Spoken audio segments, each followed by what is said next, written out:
దేవుడు అడుగుతుంది ఏంటంటే, ఒక్క ఆత్మనైనా నువ్వు రక్షించావా? నీలో ఆత్మ ఉన్నది, నీలో ఉన్న ఆత్మలను రక్షించాలి కదా, మరి ఒక్క ఆత్మనైనా రక్షించావా? ఒక్క ఆత్మనైనా నీవు రక్షించావా? దేవుడు అడుగుతున్నాడు, ఒక్క ఆత్మనైనా రక్షించావా? ఈరోజు వాక్యంలోని అంశం ఏంటంటే, ఇతరుల కొరకు ప్రార్థన చేసే ఆత్మ నీలో ఉందా? పక్కన వారు అడగండి, ఇతరుల కొరకు ప్రార్థన చేసే ఆత్మ నీలో ఉందా? ఇతరుల కొరకు, ఇతరుల సమస్య నీ సమస్యగా భావించి కన్నీరు కార్చే ప్రార్థన చేసే ప్రార్థన ఆత్మ నీలో ఉందా? కరుణ నొందించు ఆత్మ నీలో ఉందా? విజ్ఞాపన చేసే ఆత్మ నీలో ఉందా? దేవుడు అడుగుతున్నాడు. ఆత్మను పొందుకున్నాం, పరిశుద్ధాత్మను పొందుకున్నాం అంటున్నావు. ఇతరుల కొరకు ప్రార్థన చేసే ఆత్మ నీలో ఉందా? ఇతరుల కొరకు నువ్వు ఎప్పుడైనా ప్రార్థన చేసావా? ఇతరుల కుటుంబాల కొరకు నువ్వు ప్రార్థన చేసావా? ఎంతసేపటికి నా కుటుంబము, నా భర్త, నా అప్పులు, నా రోగాలు, ఇవే మనం చేసే ప్రార్థన. అయితే పరిశుద్ధాత్ముడు అంటున్నాడు, నేను మీ అందరికీ పరిశుద్ధాత్మను ఇచ్చాను కదా, మరి ఇతరుల కొరకు ప్రార్థన చేశారా? ఇతరుల కొరకు ప్రార్థన చేశారా? పరిశుద్ధాత్మ కలిగిన వారు ఇంకొక ఆత్మను రక్షిస్తారు. హల్లెలూయా. పరిశుద్ధాత్మ కలిగిన వారు ఇంకొక ఆత్మ కొరకు ప్రార్థన చేస్తున్నారు. ఇంకొక ఆత్మ నశించిపోతుంటే ఆ నశించిపోయే ఆత్మకు సువార్త ప్రకటిస్తారు. అది దేవుని యొక్క ఆత్మ. ఎఫెసీ పత్రిక 6వ అధ్యాయము 18వ వచనము. ఎఫెసీ పత్రిక 6వ అధ్యాయము 18వ వచనం చూడండి. ఆత్మ వలన ప్రతి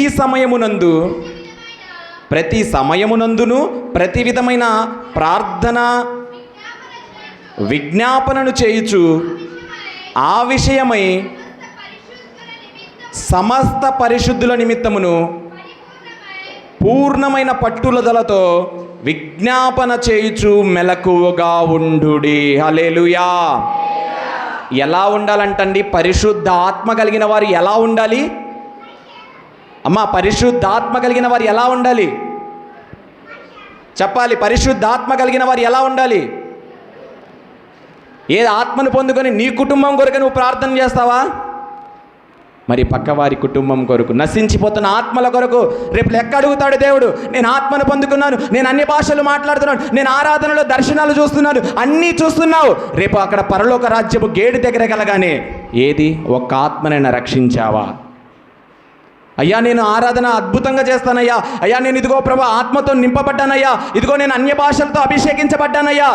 కాదు, ఒక్క ఆత్మనైనా రక్షించావా? రేపు అడిగితే దేవునికి ఏం చెప్తావు నువ్వు? ఒక్క ఆత్మనైనా రక్షించావా? ఒక్క ఆత్మకైనా సువార్త ప్రకటించావా? దేవుడు అడుగుతున్నాడు, ఒక్కరికైనా మనము సువార్త ప్రకటించామా? అదే అంటున్నాడు. ఏమంటున్నాడు? ఆత్మ కలిగిన వారు ఎలా ఉంటారంటే, ఆత్మ వలన, ఏ ఆత్మ? పరిశుద్ధాత్మ వలన ప్రతి సమయమునందును. మనము ప్రార్థన చేయమంటే సమయం లేదు. రాత్రి విన్నారు, సమయము.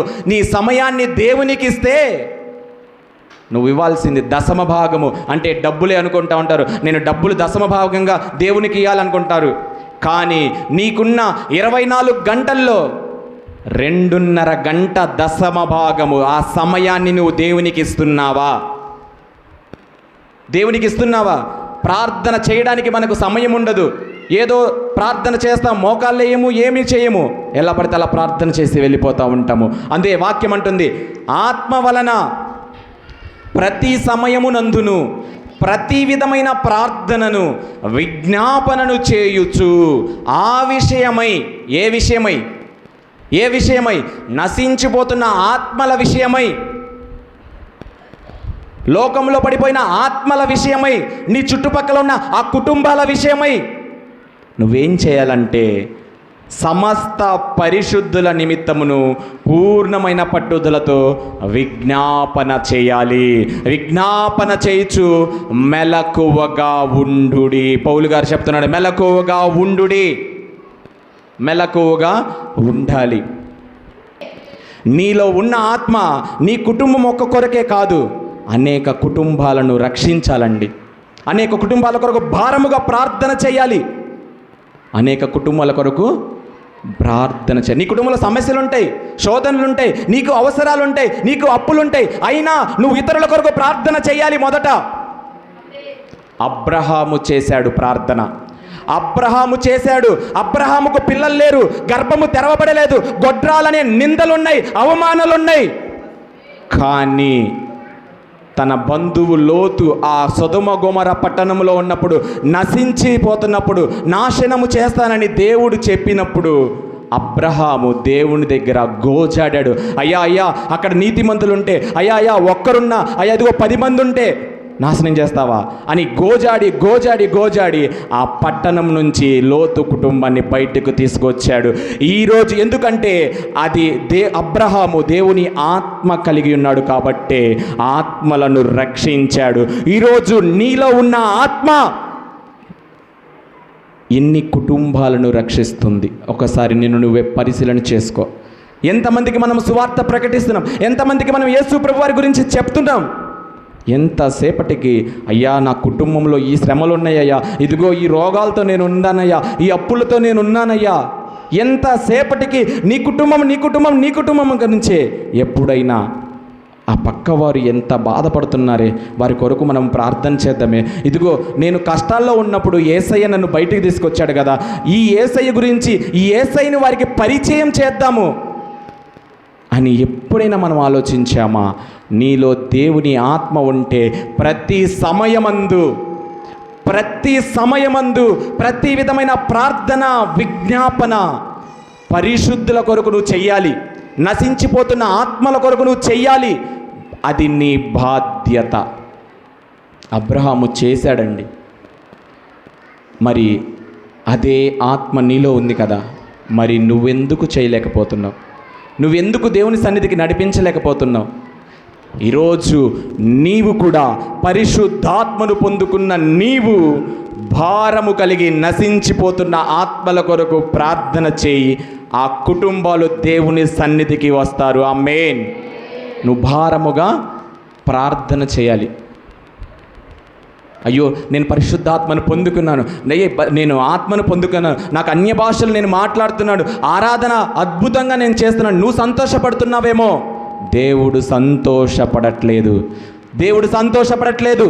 నీవు సంతోషపడుతున్నట్లున్నావు. నేను అన్య భాషలు మాట్లాడుతున్నాను, నేను ఆత్మతో నింపబడ్డాను, నేను ఆరాధనలో నన్ను దేవుడు తాకాడు అని. మరి నీలో ఉన్న ఆత్మ ఎన్ని ఆత్మలను తాకింది? ఎన్ని ఆత్మలకు రక్షణ ఇచ్చింది? ఎన్ని ఆత్మలకు సువార్తను ప్రకటించింది? మరి నీలో ఉన్న ఆత్మ ఎన్ని ఆత్మలను రక్షిస్తుంది? దేవుని ఆత్మ కలిగిన వారు ఎలా ఉంటారు? దేవుని ఆత్మ కలిగిన వారు ఎలా ఉంటారో తెలుసా? నాలో పరిశుద్ధాత్ముడు ఉన్నాడు కదా, నేను సంతోషంగా ఉంటే చాలులే, పక్కన వాళ్ళు ఏమైపోతే నాకేందిలే, అది కాదు. పరిశుద్ధాత్మ కలిగిన వారిలో గర్వం ఉండదు, పరిశుద్ధాత్మ కలిగిన వారిలో కోపం ఉండదు, పరిశుద్ధాత్మ కలిగిన వారిలో అసూయ ఉండదు, పరిశుద్ధాత్మ కలిగిన వారు ప్రార్థన చేస్తూనే ఉంటారు. ఆమె గలతీ పత్రిక 5వ అధ్యాయము 25-26 చదవండి. మనము ఆత్మను అనుసరించి జీవించు వారమైతిమా, ఆత్మను అనుసరించి క్రమముగా నడుచుకొందుము.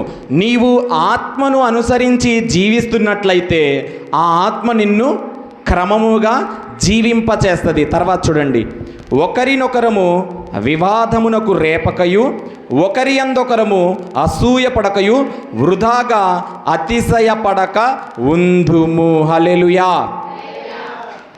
ఇప్పుడు దేవుని ఆత్మ కలిగిన వారిలో అసూయ ఉండిద్దండి? చెప్పాలి. కోపం ఉండిద్దా? ఏం చేయాలంట? ఒకరినొకరు ప్రేమించాలి, ఒకరికొరకొకరు ప్రార్థన చేయాలి. అదే చెప్తున్నారు. దేవుని ఆత్మ కలిగిన వారు ఎలా ఉంటారంటే ప్రేమతో ఉంటారు, అసూయ ఉండదు. అరే నాకన్నా మంచిగా పాట పాడుతుంది, ఇలా పాడకూడదు, ఏమికన్నా గొప్పగా నేను పాడాలి, ఇదేంది ఇలా పాడుతుంది, ఇదేంది ఇలా ప్రార్థన చేస్తున్నారు, వీళ్ళేంది పరిశుద్ధాత్మను పొందుకున్నారు, నేనెందుకు పొందుకోలేదు అనే అసూయ నీకులో ఉండకూడదు. ఏముండాలో తెలుసా?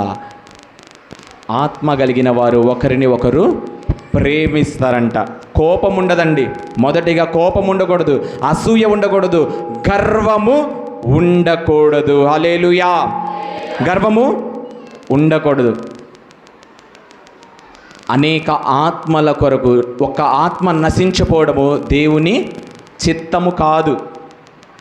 రేపు దేవుడు అడిగితే ఏం సమాధానం చెప్తాం? పౌలు గారు ఒకప్పుడు ఎలా ఉన్నాడంటే, సౌలుగా ఉన్నప్పుడు క్రైస్తవులను చంపేసేవాడు, హంతకుడు, దూషకుడు, హింసాత్మకుడు. అదే పౌలుగా మారిన తర్వాత ఏం చేశాడో తెలుసా? అనేక ఆత్మలను రక్షించాడు ఆయన. అనేక సంఘములను కట్టాడు ఆయన. అనేక సంఘములకు వెళ్ళాడు. గలతీ సంఘానికి వెళ్ళాడు, రోమా సంఘానికి వెళ్ళాడు, ఎఫెసీ, ఇంకా దెస్సలోనిక, అనేక సంఘములకు తిరిగి అనేకులకు సువార్త ప్రకటించాడు. ఆమేన్. ఒకప్పుడు దూషకుడు, ఒకప్పుడు హింసాత్మకుడు, ఒకప్పుడు అతను వస్తుంటేనే భయపడేవారు. అదే ఎప్పుడైతే దేవుని ఆత్మతో నింపబడ్డాడో, దేవుని వెలుగుతో నింపబడ్డాడో, అనేకులను ప్రభువు దగ్గరకు తీసుకువచ్చాడు. అనేక ఆత్మలను రక్షించాడు. ఎండ లేదు, వాన లేదు, కుటుంబం లేదు, ఏమీ లేదు. నా మట్టుకైతే బ్రతుకుట క్రీస్తే, చావైనా నాకు లాభమే. ఒకప్పుడు హంతకుడండి, ఒకప్పుడు దూషకుడు, ప్రజలను దూషించేవాడు, కొట్టేవాడు. అలాంటి పౌలు వస్తుంటే ఒక దెస్సలోనిక సంఘం దగ్గరికి వెళ్ళి యేసు ప్రభు వారి గురించి చెప్తా ఉంటే, అక్కడ కొంతమంది ఉంటారు, యూదులలో కొంతమంది. ఆ పడని వారు ఏం చేశారంటే, ఒక అధికారి దగ్గరికి తీసుకెళ్తే ఆయన అంటాడు, ఏమంటాడో తెలుసా? వాళ్ళు వస్తున్నప్పుడు, పౌలు శీలలు వస్తున్నప్పుడు, చదువుతాం చూడండి. అపోస్తుల కార్యములు 17వ అధ్యాయము చూడండి. ఇక్కడ ఏమని చెప్తాడంటే, పౌలు దెస్సలోనియకు వచ్చి, మొదటి నుంచి చూడండి, దెస్సలోనియకు వచ్చి అక్కడ యూదుల సమాజ మందిరం ఒకటి ఉండేని గనుక పౌలు తన వాడుక చొప్పున సమాజపు వారి వద్దకు వెళ్ళి ఏమని చెప్తున్నాడు తెలుసా? అమ్మా, చాలా జాగ్రత్తగా వినాలి. ఈరోజు మనందరం పరిశుద్ధాత్మని పొందుకున్నాము, మనందరము దేవుని యొక్క ఆత్మని పొందుకున్నాము. అక్కడికి వెళ్ళి ఆయన ప్రార్థన చేయట్లేదు, అక్కడికి వెళ్ళి ఆయన నేను ఆత్మను పొందుకున్నానని చెప్పట్లేదు, అక్కడికి వెళ్ళి ఆయన అన్య భాషల్లో ప్రార్థన చేయట్లేదు. అక్కడికి వెళ్ళి ఆయన ఏం చెప్తున్నాడో తెలుసా? క్రీస్తు శ్రమపడి మృతులలో నుండి లేచుట ఆవశ్యకమనియు, నేను మీకు ప్రచురము చేయు యేసే క్రీస్తై ఉన్నాడనియు లేఖముల నుండి దృష్టాంతములనెత్తి విప్పి చెప్పుచు వారితో 3 విశ్రాంతి దినములు అక్కడ బోధిస్తూ ఉన్నాడు. యేసు ప్రభు వారు ఇలా వచ్చారు, చనిపోయారు, తిరిగి లేచారు, మన పాపముల కొరకే ఆయన రక్తము చిందించాడు అని ఆయన చెప్పినప్పుడు అక్కడ చాలామంది గనులు, ఎంతోమంది గొప్పవారు దేవుణ్ణి అంగీకరించారు. యూదులని లేదు, గ్రీసు దేశస్థులని లేదు, అందరూ దేవుణ్ణి అంగీకరిస్తే అందులో కొంతమంది ఉన్నారు.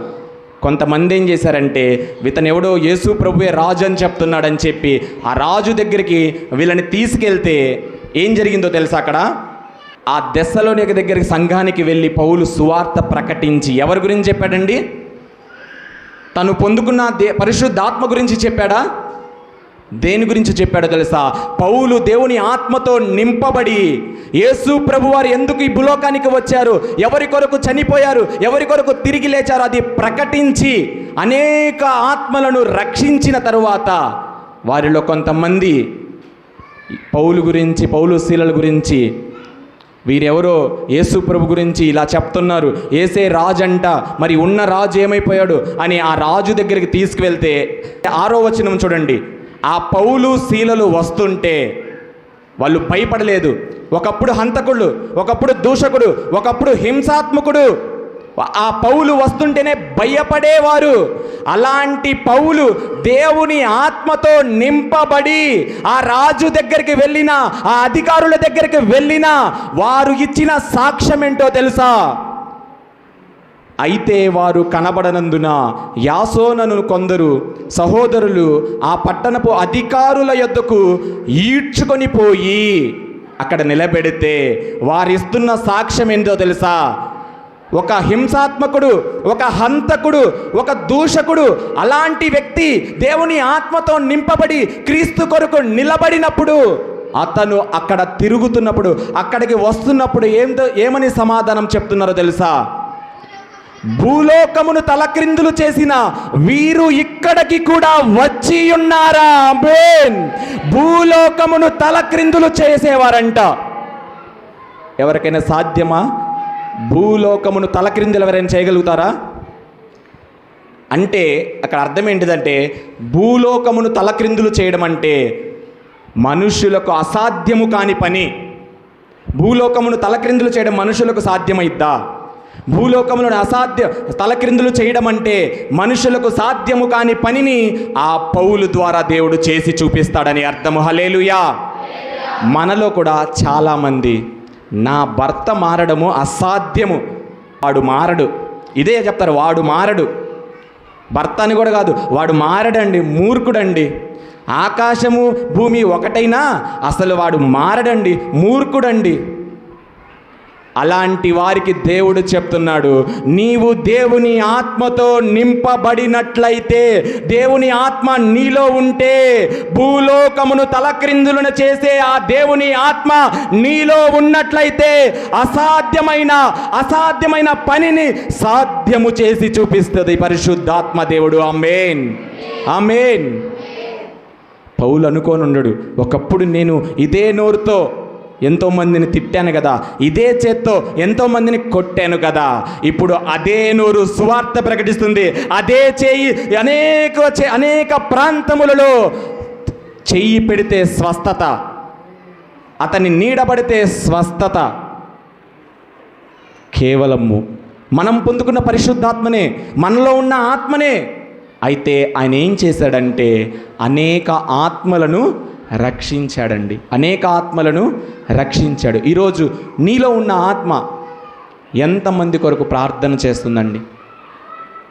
ప్రార్థన చేయలేదా? ఈరోజు నుంచి మొదలుపెట్టు, నీ కుటుంబం ఆశీర్వదించబడుతుంది. హల్లెలూయా, హల్లెలూయా. అసాధ్యము మనకు వెంటనే వచ్చేది, ఆయన మారరండి, వాళ్ళు అసలు మారరు, దేవుడు మారిస్తేనే మారుతాడు. ఇదే చాలామంది చెప్పేది. మనం ఎంత చెప్పినా వాళ్ళు మారరండి, దేవుడు మారిస్తేనే మారేది. నిజమే, దేవుడు మారిస్తేనే మారేది. మరి నువ్వు త్రోవ చూపికుంటే ఎటు పడితే అటు వెళ్ళిపోతారు కదా, నువ్వు మార్గం చూపించాలి కదా. నీ నోటి నుంచే వాళ్ళు మారరండి, వీళ్ళు మారరండి, ఎంత చెప్పినా వేస్ట్ అండి. మరి అలా చెప్పడం వేస్ట్ అయితే ఇంకా సేవకులు ఎందుకండి? ఇంకా సేవకులు ఎందుకు? దేవుడే మారుస్తాడు కదా, ఇంకా సేవకులు ఎందుకు? మనము తెలిసిన క్రీస్తుని, మనకు తెలిసిన యేసు ప్రభువారి గురించి ఇతరులకు మనము ప్రకటించాలి. అదే దేవుని యొక్క ఆత్మ. చెప్పాలి, నీలో దాచుకోవడం కాదు, మనము చెప్పాలి. చెప్పినప్పుడే ఆ ఆత్మలు రక్షింపబడతాయి. హల్లెలూయా. అలా మనము ఇతరుల కొరకు ప్రార్థన చేయాలి అంటే, ఇతరుల కుటుంబాల కొరకు ప్రార్థన చేయాలంటే మనలో కరుణ నొందించు ఆత్మ ఉండాలి, విజ్ఞాపన చేసే ఆత్మ ఉండాలి. జకర్యా గ్రంథము 12వ అధ్యాయము 10వ వచనము, దావీదు సంతతి వారి మీదను యెరూషలేము నివాసుల మీదను కరుణ నొందించు ఆత్మను, విజ్ఞాపన చేయు ఆత్మను నేను కుమ్మరింపగా వారు తాము పొడచిన నా మీద, అక్కడ నా మీద అంటే వాని మీద అని అర్థం ఉండిద్ది. తాము పొడిచిన వాని మీద, ఎవరినైతే పొడుస్తారో అంటే ఇక్కడ ఏం చెప్తున్నారంటే, ఇతరుల సమస్య, ఇతరులు బాధపడుతుంటే అది నా బాధ అని భావించేది ఎప్పుడు అంటామంటే, ఎప్పుడు అంగలారుస్తామంటే, అక్కడ చెప్తున్నాడు చూడండి, తన ఏక కుమారుని విషయమై దుఃఖించున్నట్లు, తన జ్యేష్ఠ పుత్రుని విషయమై ఒకడు ప్రలాపించున్నట్లు, అతని విషయమై దుఃఖించుచు ప్రలాపింతురు. హల్లెలూయా. ఇప్పుడు నువ్వు ఇతరుల కుటుంబాల కొరకు ప్రార్థన చేయాలంటే కరుణనుందించు ఆత్మ, విజ్ఞాపన చేసే ఆత్మ. ఇతరుల కొరకు విజ్ఞాపన చేయాలి. ఇతరుల కొరకు నువ్వు ఆ హృదయం రావాలంటే మొదట నీలో కరుణ ఉండాలి. నీలో కరుణనుందించు ఆత్మ. ఆ సమస్య ఇతరులు చెప్పగానే నీ కంట్లో కన్నీరు వచ్చి ప్రార్థన చేయాలి. ఇతరుల కొరకు నువ్వు ప్రార్థన చేస్తూ ఉండాలి. అరే, ఈ సమస్య నా సమస్య, వారు బాధపడుతున్నారే, వారి కొరకు నేను ప్రార్థన చేయాలని నువ్వు ఎప్పుడు చేస్తావంటే ఈ కరుణనుందించు ఆత్మ, విజ్ఞాపన ఆత్మ ఉన్నప్పుడే నువ్వు ప్రార్థన చేయగలుగుతావు. అందుకనే 2 కొరింథీ పత్రికలో 3వ అధ్యాయం 6వ వచనంలో ఉండిద్ది, నువ్వు ఆత్మానుసారంగా నడిస్తేనే ఇంకొక ఆత్మను నువ్వు జీవింపజేస్తావు, ఇంకొక ఆత్మకు నీవు రక్షణ ఇస్తావు, ఇంకొక ఆత్మ కొరకు నీవు ప్రార్థన చేస్తావు, ఇంకొక నశించిపోయే ఆత్మ కొరకు నీవు భారముగా ప్రార్థన చేస్తావు. అంతేగాని నేను పరిశుద్ధాత్మను పొందుకున్నాను, నేను అన్య భాషలు మాట్లాడుతున్నాను, దేవుని ఆత్మ నన్ను తాకింది, నువ్వు చెప్పుకొని సంతోషపడ్డం కాదు. దేవుడు సంతోషపడేది ఎప్పుడో తెలుసా? నీలో ఉన్న ఆత్మ ఇంకొక ఆత్మను రక్షించినప్పుడే. అందుకనే అక్షరము చంపును.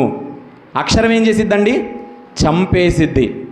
అంటే ఇక్కడ నిలబడి నేను ఉట్టి అక్షరమే చెప్తే, అక్షరం అంటే ఇక్కడ నిలబడి నేను మిమ్మల్ని నవ్విస్తూ ఉన్నాను అనుకో, అప్ప భలే చెప్పాడురా పాస్టర్ గారు, ఈరోజు భలే నవ్విచ్చాడురా.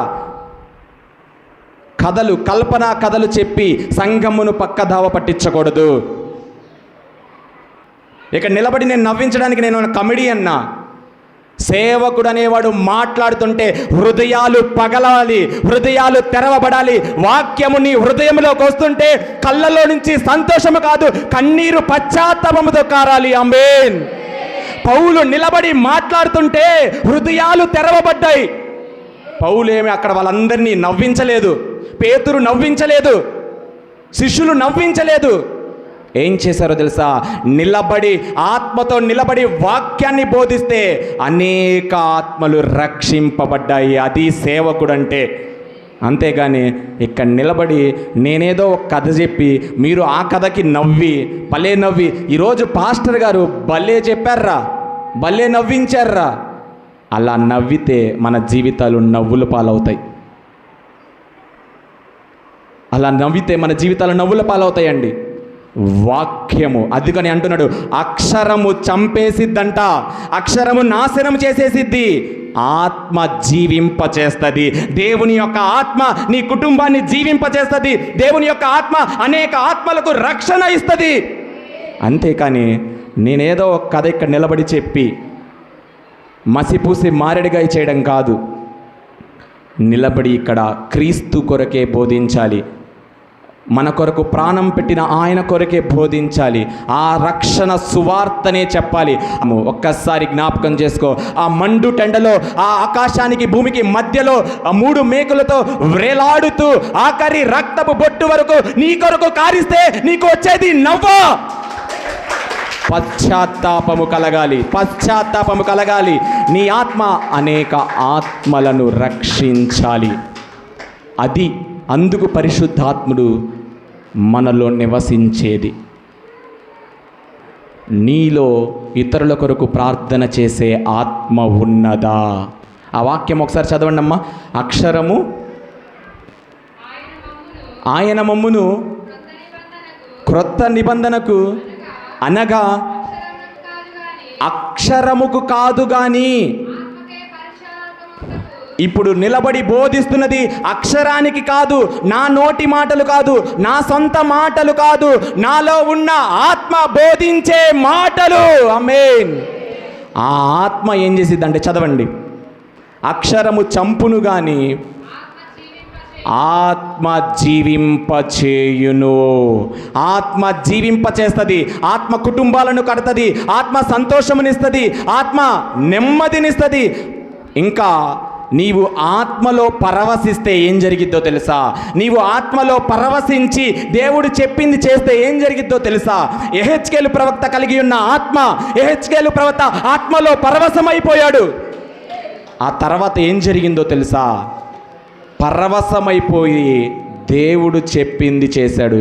ఎండిపోయిన ఎముకల శవాలు అక్కడ లోయలో పడిపోయి ఉంటే ఆయన ఒక్కటే అక్షరం మాట్లాడలేదు.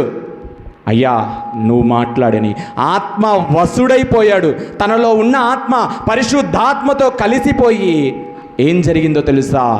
ఎండిన ఎముకలలో జీవము కలుగును గాక అని ప్రవచిస్తే ఆ ఎండిన ఎముకలలో జీవము ప్రవహించి రక్తము ప్రవహించి ఒక సైన్యముగా లేచి నిలబడింది. ఆమేన్, ఆమేన్. అదే ఆత్మ జీవింప చేయడం అంటే అదే.